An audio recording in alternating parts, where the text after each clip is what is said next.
Hello and welcome to our first podcast. My name is Mihir. So we have two special guests here today.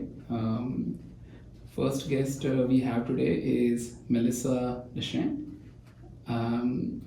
If I introduce Mélissa to the audience, I would like to say that Mélissa is currently the Incubator Program Coordinator at Innovation Quarters. Mélissa is a former entrepreneur with over 14 years of experience leading an award-winning design and web studio that served clients internationally. In addition to her professional accomplishment, Mélissa is also an author, having recently published a book titled Child Like Me, available both in French and English. Mélissa, your diverse background and entrepreneurial spirit makes you an invaluable asset to the Innovation Quarter. Thank you for joining with us today. Thank you for having us. Thank you. And the next guest I have for this podcast is Josée Pharand. I'm very excited to welcome Josée today. She is the Business Development Officer for Entrepreneurship for the City of Greater Sudbury. Josée plays an important role in managing and coordinating small business support programs and services at the Regional Business Center and Innovation Quarters, Greater Sudbury's new business incubator. Josée has an impressive educational background and over 14 years of experience working with startups have equipped her for her current role. In her position, Josée oversees programs, services, staff, and partnership representing the economic and business interest of the City of Greater Sudbury. Thank you so much, Josée, for joining us today. Thanks for having us. So I'd like to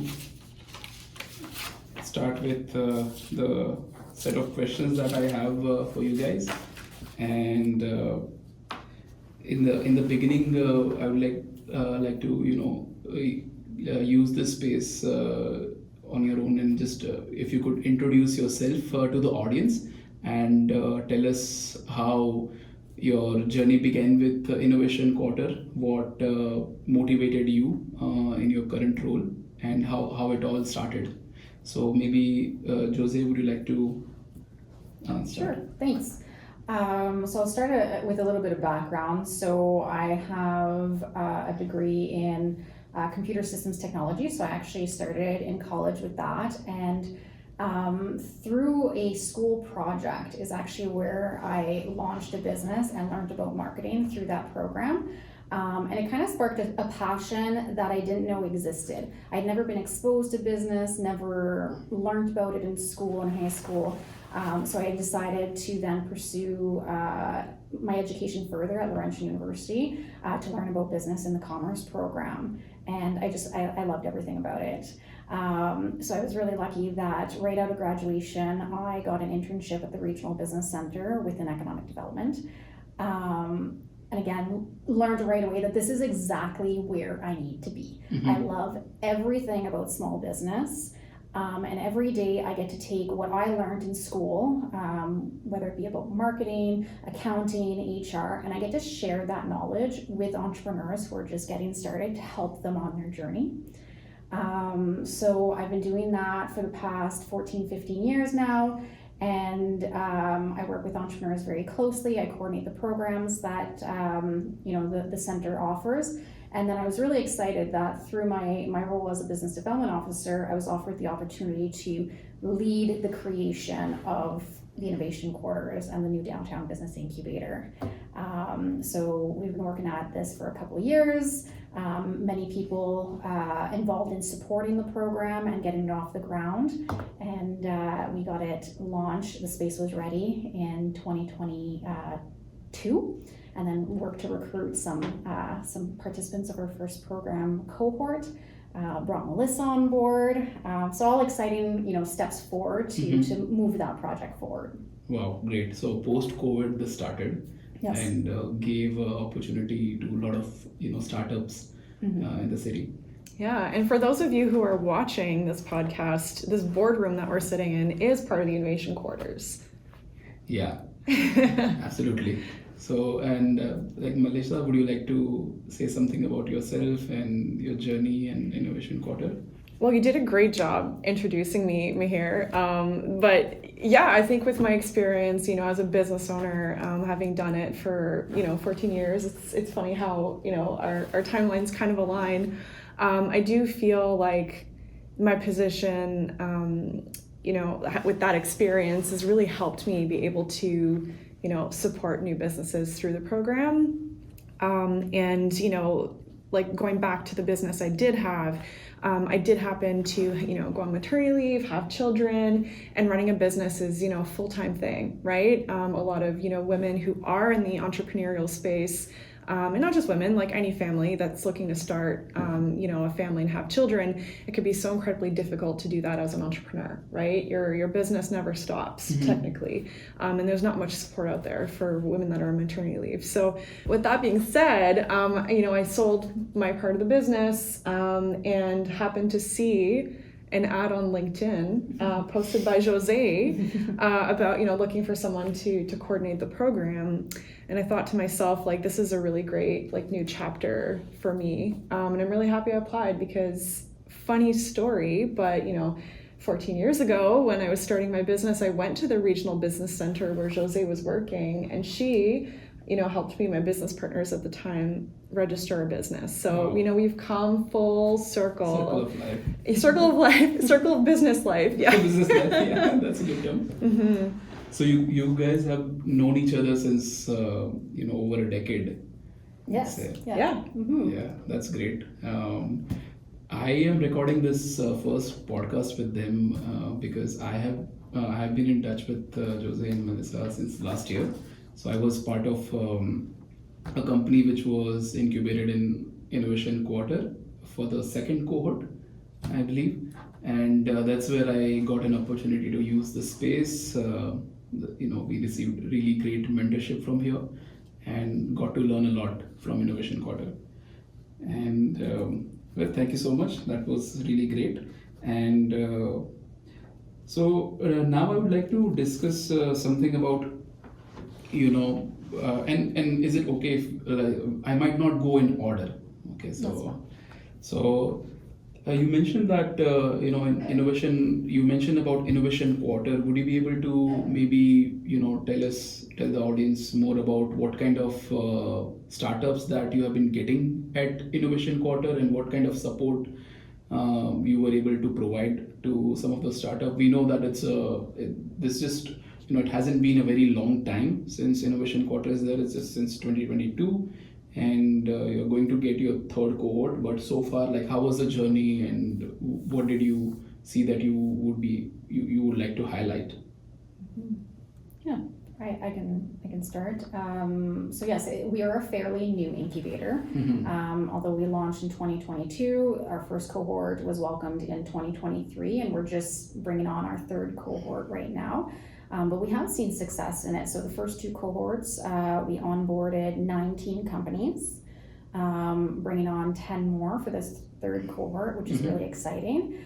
And our incubator is sector agnostic. So you don't have to be within a specific industry to come in and receive support. And because of that, we really have seen a wide range of businesses, everything from engineering to app development to manufacturing, I'm thinking photography, service businesses.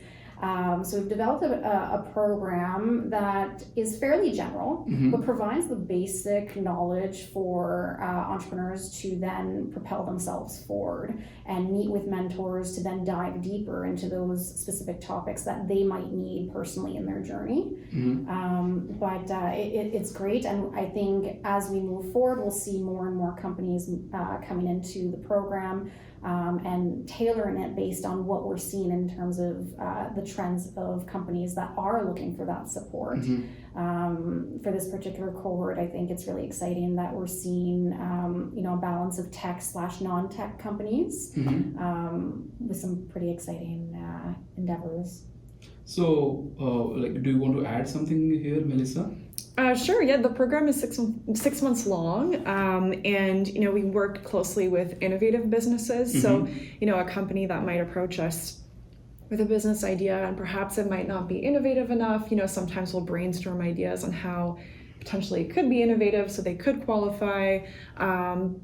So like Josée said, there's a real mix of all different types of industries. So if somebody comes up to you with an idea or the business that they have, and there is, it lacks the innovation or the vision, then even at that stage you guys also help them. It's just they don't have to be like, okay, this is the full package, this is what we are, and you either approve or reject it. It's not like that, right? No. So you, even at the beginning when people are applying, you guys are helping, so that is really great to know. And I would also like to ask, like, who are qualified for to become a part of a cohort? If somebody, there might be a lot of students who might be listening to this podcast. There will be a lot of small business who are based in Sudbury or outside Sudbury. They might be listening as well, and they might be interested in maybe, because I've seen a lot of companies from down south, because things are getting more and more expensive. Their housing, immigration, there are a lot of challenges there, and Sudbury seems like a spot for many companies that they want to relocate to Sudbury. So I'd like to touch base upon like who qualifies for that and for whom this program, this cohort is. Yeah, so the qualifications of the program is that the business needs to plan to operate in Greater Sudbury. Okay. The business has to be innovative, like I mentioned. If the business is already in operation, it has to be under a year old. Okay. And we don't really have any requirements, like they don't have to have permanent residency or be citizens to be, part of the Incubator program. They can be here on a student visa. That's surprising to know. So students listening to this, you guys do qualify to apply at Innovation Quarter, and you can be a part of a future cohort. Absolutely, for sure. Yeah, and you mentioned that the business, if it is a registered business, then it has to be less than a year old. So in case if there is a business who was established a couple of years ago, 3-4 years ago, and now they kind of see that, okay, they need some boost in the business and they really need a push, then do they qualify for this? They could, like on a case-by-case basis. If they were saying, well, I want to develop, like let's say I have a business that does this, but I'm looking to develop this really innovative new project. Okay. I need support with that. In some cases, we may be able to work with them. Some of the training might be a little bit basic for them if they've already, been in business for years. So that's kind of why we really like to work with startups, is so that we can really help them get off the ground, off from just an idea to, an operational business. Because I've seen this trend in Sudbury, many companies who are into very traditional business, they could be, either supporting mining industry or some manufacturing, and now with the new technology and trends coming in, and some AI tools that we have, many people do want to get into data analytics and prediction and a lot of automation and artificial intelligence. So even though they have a traditional business which is there since many years, and now if they want to do something innovative, maybe this is a place for them. They could. That's a great question. I think that, in some cases it could be, right? If they're already in business where they want to develop something new and innovative. If they're just looking for training, like we do have webinars that we offer, lots of different topics. Some potentially in the future could be about AI, or it could be about different topics that we bring in with guest speakers. Those are open to the public. Anybody can join and watch those webinars and learn. We often host events, with NORCAT, for example, who might have similar topics in innovation. And if they're open to the public, then absolutely attend those. So there's many opportunities in our community to do some self-learning and some self-growth in order to catch up with technology, really, as we know things are changing so often, right? Right. Yeah.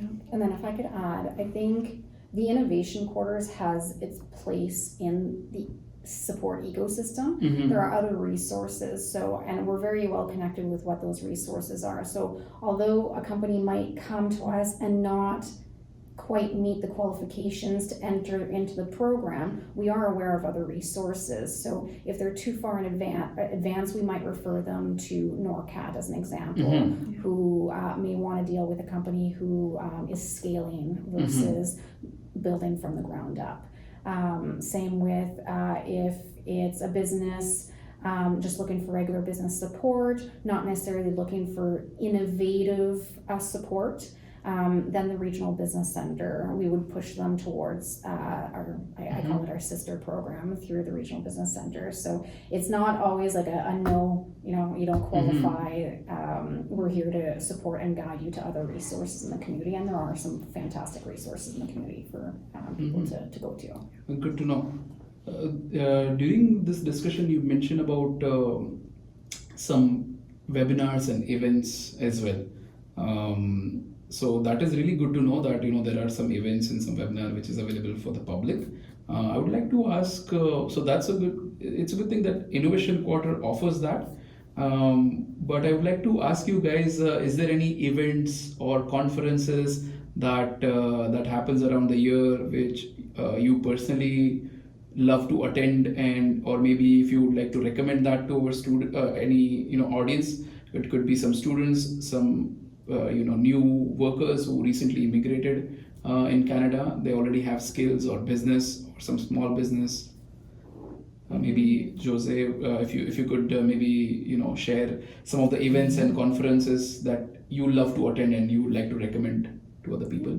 Yeah, absolutely. Actually, so I just went to OCI's Discovery X conference in Toronto. It was my first time attending, and what a wonderful conference.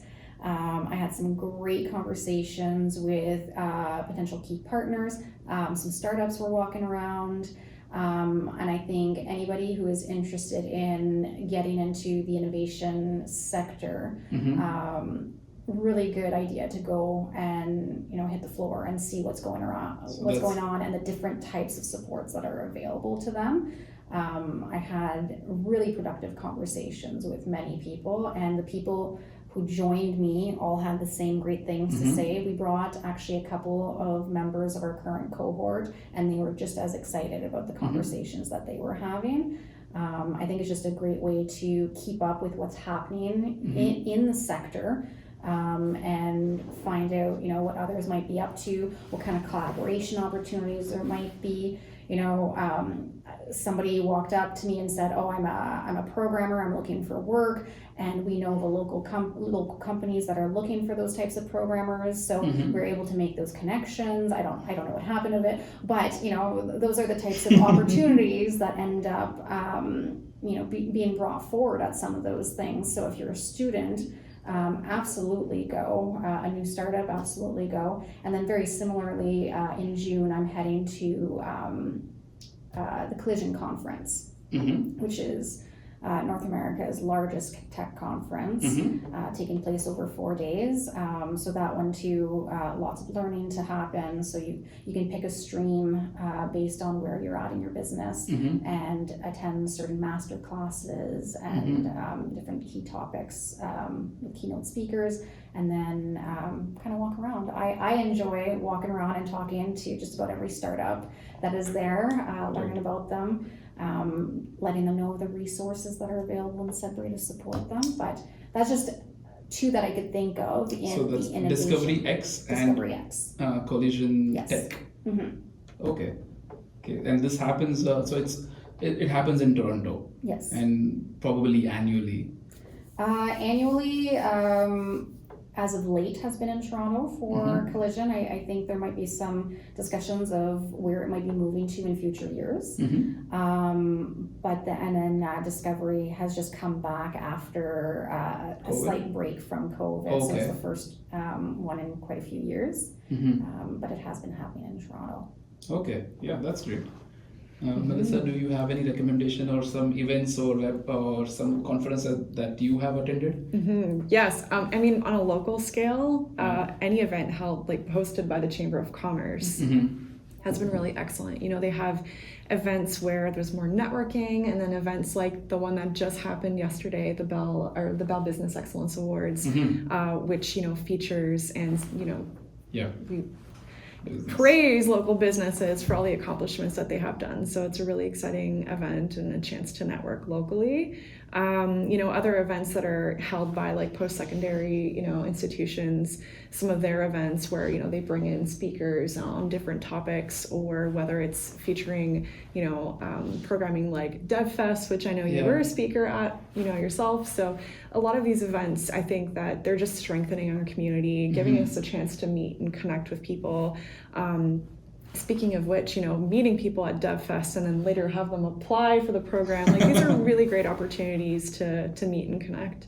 Yeah, I think that's a great one. So DevFest, just for the audience, that is, it's a tech community in Sudbury.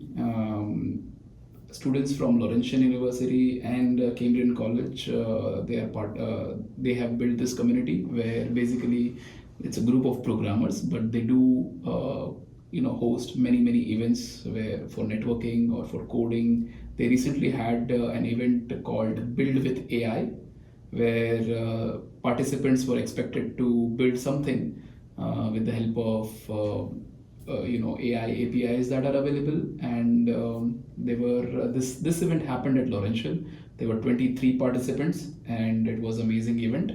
And as Melissa rightly pointed out, these events, it gives you a really good networking opportunity, and it was very wonderful that she pointed out that some people whom Melissa, as a representative of Innovation Quarter, met at the event later applied at Innovation Quarter, and so these are some really good connections that we can think of. So thank you so much for that. And now I would like to move on to discussing what are the government grants or some policies that you may think, because you have a really good experience working with the city, Josée, so I'm sure you would know a lot of policies or grants that might help some small business in many ways, or some students, or does the government has certain program to help a business, or any grants that the business owners could potentially take advantage of? So yes, there's a variety of programs that are available to entrepreneurs, startups, but it's also important to recognize that many of them have different eligibility criteria. And that could be based on the industry that you're in, the stage of business that you're at, your age, what you're looking to spend the money on. So it's really hard to provide like a blanket recommendation of what might be available for that, and set false expectations to entrepreneurs who think that they may qualify for a variety of programs. So what we usually do is we'll have a conversation with the person and find out more about their business, and then direct them to what we think they might qualify for. But that being said, we know of many startups, some being in our cohort, some being through our programs at the Regional Business Center, that have taken advantage of the NHFC internship programs. And this is a really great program because one of their streams provides funding of up to $35,000 to cover 50% of an intern's wage for up to a year. Oh. And who does qualify for that? Businesses. So again, there's different streams, and you have to look at the different qualifications for it. But we've seen many people in different industries successfully access it. So that's why I think it's a great program for people to look into. And I think it's important because as a new startup, money can be tight, especially in that early stage, pre-revenue. So you're having to maneuver around some things, and then the ability to offer competitive wages to attract that top talent while you're trying to build your business is pretty important. So $35,000. up to $35,000 yeah. if you hire a new grad or somebody who doesn't have a lot of experience, or I think that is also one of the prerequisite of that program. Yeah, so it doesn't necessarily have to be a new grad, but somebody entering that workforce for the first time.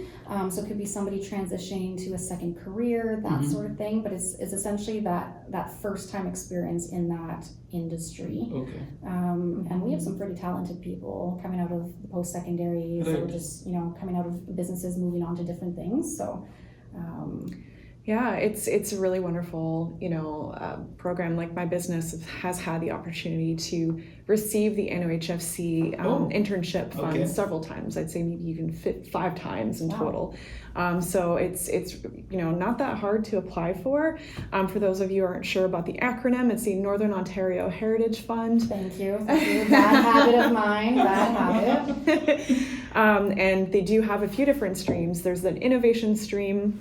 There's the internship stream. There's also, the talent stream. There's also the Indigenous talent stream, which will fund even more for nonprofits. And communities. They'll fund 90% of wages for hiring Indigenous staff. And, for all of this funding that has to do with hiring, it is considered, like Josée said, for people coming into the field for the first time. So, some of the requirements mean that are, there is that they have to be supervised, right? Because it is a chance for them to learn and grow and get some experience. So it is a position that needs to be supervised, needs to have a location, or at least can't be a work from home position, because then you wouldn't be able to supervise, right? So those are just some few requirements.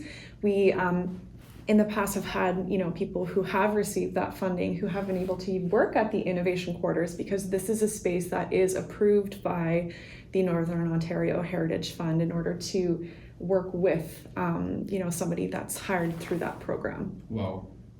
I think not a lot of people know about this this program, and I think after this podcast, once this will reach out to the people, I'm sure there will be a lot of people interested in knowing how to get this, and they'll search online. And so this was great.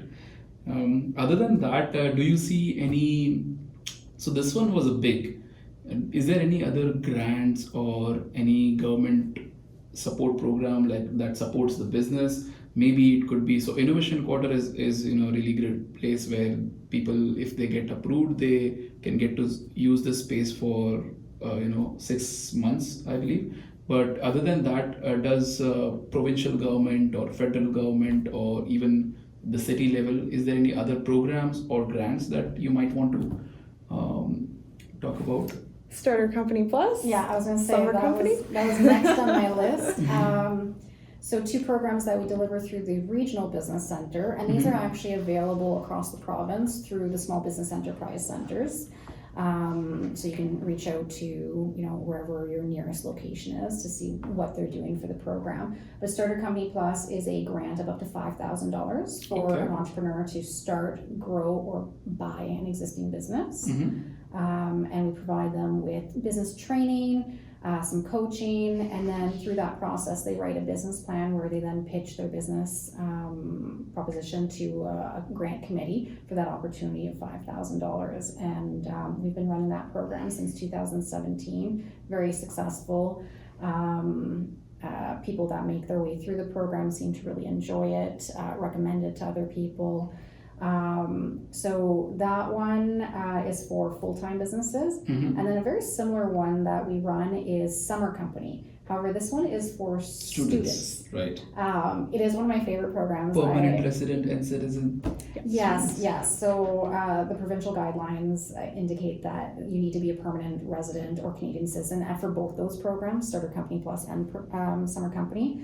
But it provides students with the opportunity to, propose a business idea. Same thing, they have to write a business plan, go through training, we provide them with mentorship, and give them a grant of up to $3,000. Up to $3,000? Yeah, to start that business.